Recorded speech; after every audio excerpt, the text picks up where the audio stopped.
Welcome in to the Planet 7-6 5-minute recap for Game 4 of the first round between the 76ers and the Toronto Raptors. The Sixers were unable to get the sweep in the series with a win today. So 110 to 102, the final score. The Raptors come out on top in this one. And we're just going to break down the game a little bit, give you the need to know if you missed it, or just a recap for you, even if you were able to catch some of the action. So 8-point win for the Raptors. They looked good. They looked a lot better than we did. Kind of a similar feel, if you will, to the Game 3 win that the Sixers pulled out in overtime. Raptors pretty much controlled the lead and the pace from start to finish. It was tied after the first quarter. Raptors up by 5 at halftime. And pretty close again heading into the fourth, but the Raptors, playing obviously more desperately than the Sixers, were able to get the job done in the fourth quarter. Pascal Siakam had a massive fourth quarter as well as a massive game as a whole. He finished with 34, 8 boards, and 5 assists. Pascal Siakam got to the line 15 times in this one. 15 free throw attempts for Siakam, 35 total attempts for the Raptors as a team to the 25 attempts for the Philadelphia 76ers.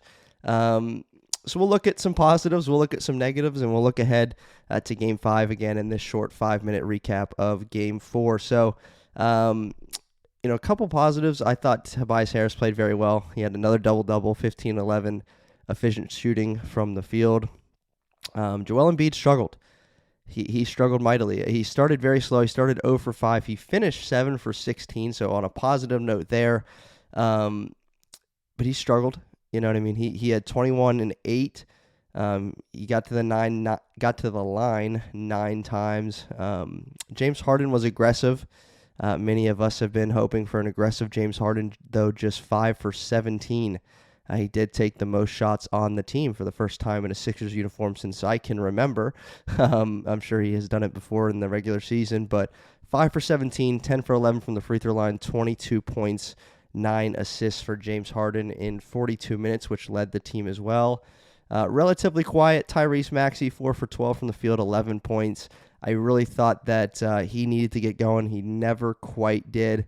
Couple encouraging things off the bench. Shake Milton had a quick little spurt in the first half. He played a total of 15 minutes. I thought he could have played more in the second half. Did not get the minutes that I thought he could have. Based on his shot-making ability that he showed in the first half. Niang had 3 threes in this one off the bench. But again, not enough to get the job done against the Raptors. I thought the glaring thing outside of the Raptors just being more desperate was the fact that Philly turned the ball over so many times. They had 15 turnovers for, I don't even want to know how many points off those turnovers that the Raptors got, especially in the second half, man. It was frustrating. It was a frustrating game overall. You could tell. Joel Embiid got a technical. There was a technical, I think, on OG Anunoby, maybe for the Raptors, getting into it with Embiid again. And there was some frustration. The crowd was really into it. Anytime Embiid committed a turnover or missed a shot, it seemed like the Raptors fans really let him have it. But that comes with the territory when you're Joel Embiid, of course. And Joel did have a team-high 5 turnovers in this one, again, leading to a lot of fast break layups for the Toronto Raptors. I thought the Raptors did a couple things very, very well that are going to help you win a lot of games. They helped turn the ball over. They turned the Sixers over, and that led to a lot of transition buckets. And they made some big threes. Now, if you look at the box score, you're going to see they went 8 for 34. It seemed like all 8 of those makes just came at a very, very poor time for the 76ers. Like it was, they're trying to get back into it. They're trying to make a run. They're trying to do something. Then someone hits a 3. So it was just a kind of a frustrating game overall. Gary Trent and Pascal Siakam again leading the way. For them, Thaddeus Young had 13 points off the bench for the Raptors. And then OG Anunoby added in 11 points. So, Raptors were just more active. They had 8 more shots than the Sixers did, and again, 10 more free throw attempts. So, the teams shot roughly an identical percentage from the field. Raptors got more free throw attempts, thus win the game by a score, again, of 110 to 102.